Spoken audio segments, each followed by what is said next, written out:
கிறிஸ்துக்குள் பிரியமான தேவனுடைய பிள்ளைகளே, ஆண்டவரும் உலக ரட்சகருமாகிய இயேசு கிறிஸ்துவின் நாமத்தினாலே இந்த காலவேளையில் இருதயத்தின் ஆழத்திலிருந்து உங்களுக்கு நல்வாழ்த்துக்கள்.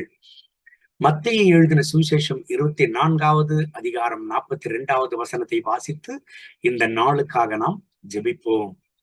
உங்கள் ஆண்டவர் இன்ன நாழிகையிலே வருவார் என்று நீங்கள் அறியாதிருக்கிறபடியினால் விழித்திருங்கள்.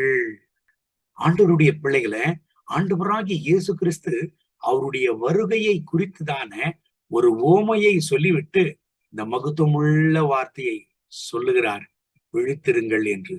விழித்திருப்பதற்கு ஆப்போசிட்டான வார்த்தை தூங்குவதாகும். எதற்காக ஆண்டவராகிய இயேசு கிறிஸ்து அந்த அளவுக்கு கண்ணன் கருத்தாக அவருடைய வருகையை குறித்து விழித்திருக்கும்படியாக, ஜாக்கிரதையாக இருக்கும்படியாக இந்த இடத்துல இந்த வசனத்தின் மூலமாக கர்த்தர் பேச வேண்டும்.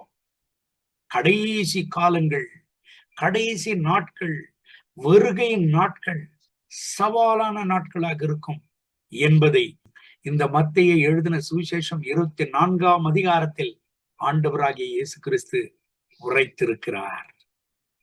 ஆண்டவருடைய வருகை சமீபமாக இருக்கிறது. கர்த்தருடைய வருகையின் நாட்களில் சமீபத்தில் நாம் இருக்கிறோம். ஒரு பக்கம் கர்த்தருடைய பிள்ளைகள் பரிசுத்தத்தில் வளருகிறதை பார்க்க முடிகிறது, மறுபக்கம் அசுத்தத்தில் அநேக பேர் அழிகிறதை பார்க்க முடிகிறது. என் அன்பு தேவனுடைய பிள்ளைகளை, இந்த கால வேளையில இந்த கர்த்தருடைய வார்த்தைகளை நீங்கள் கேட்டுக்கொண்டிருக்கிறீங்க. எதற்கு நீங்க எஸ்ன்னு சொல்லுவீங்க? பரிசுத்தத்திற்கா அல்லது அசுத்தத்திற்கா? கர்த்தருடைய காரியங்களுக்கா அல்லது சாத்தானுடைய காரியங்களுக்கா? உங்க ஓட்டு யாருக்கு? ஆண்டவராக இயேசு கிறிஸ்துவுக்கா அல்லது சாத்தானுக்கா? நீங்கள் ஆண்டவராகிய இயேசு கிறிஸ்துவனுடைய வருகைக்கு காத்திருக்கிறவர்களா இருப்பீர்களேயானால் பிசாசானவனுக்கும் அவனுடைய கிரியைகளுக்கும் முக்கியத்துவம் கொடுக்க மாட்டீங்க. விழித்திருப்பது என்றால் என்ன? அவருடைய பரிசுத்தத்தில் நிலைத்திருப்பது, அவருடைய வேத வசனத்தை நுணுக்கமாய் வாசித்து தியானித்து அந்த அடையாளங்களை கண்டுபிடித்து அவருக்காக ஜீவிப்பது தான்.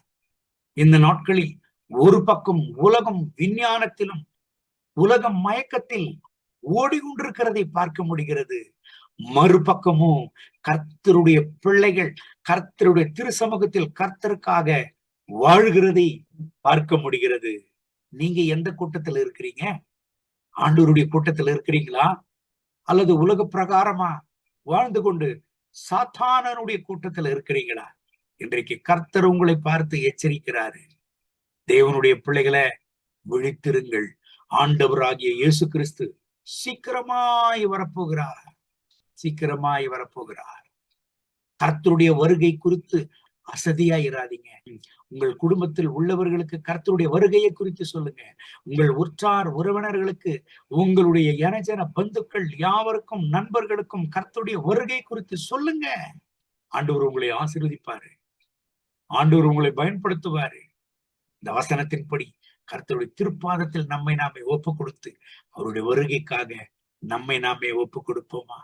அன்பின் ஆண்டவரே, இந்த கால வேளையில என் தெய்வமே, எத்தனையோ தேவைகள் எங்களுக்கு இருக்கலாம், எத்தனையோ தேவைகள் எங்களை நெருக்கலாம். ஆனால் சீக்கிரமாய் நீர் வரப்போகிறீர். உடைய வருகைக்காக நாங்கள் விழித்திருக்க கர்த்தர் கிருபைத்தார். உடைய வருகைக்காக ஆண்டவரை ஆயத்தப்படும்படியாக எங்களை ஒப்பு கொடுக்கிறோம். உலக பிரகாரமான காரியங்களிலும் பாவ காரியங்களிலும் எங்கள் வாழ்க்கை சிக்கொண்டு போகாதபடிக்கு இந்த உலகத்திலே தகப்பனே உமக்காக வாழத்தக்க கர்த்தர் எங்களுக்கு மகத்துவமான வாழ்க்கையை தாரும். அந்த பரிசுத்த வாழ்க்கையின் பாக்கியத்தை எங்களுக்கு தாரும். நீர் சீக்கிரமாய் வரப்போகிறீர். அந்த செய்தியை யாவருக்கும் அறிவிக்க கர்த்தர் எங்களுக்கு கிருபை தாரும். அப்படியே நீர் எங்களை நடத்தி பயன்படுத்துகிறதற்காக ஸ்தோத்திரம். இந்த கால வேளையில என்னோடு சேர்ந்து ஜெபித்துக் கொண்டிருக்கிற ஒவ்வொருவர்களையும் ஆசீர்வதியும். இவர்கள் துக்கம் சந்தோஷமாக மாறட்டும். ஆண்டவரே, உங்களுடைய வருகையின் நற்செய்தி அநேக பேருக்கு அறிவிக்க கர்த்தர் இவர்களை பயன்படுத்தும். இவர்கள் தேவைகள் எல்லாம் சந்தியும். இவர்கள் துக்கம் சந்தோஷமாக மாறட்டும். கர்த்தருடைய மனதுருக்கத்தினால் இவர்களை நிரப்பி நடத்தும். தொட்டு உதவி செய்யும். மகிமே கனம் துதி உமக்கே, இயேசுவின் நாமத்தில் பிதாவே. ஆமென், ஆமென்.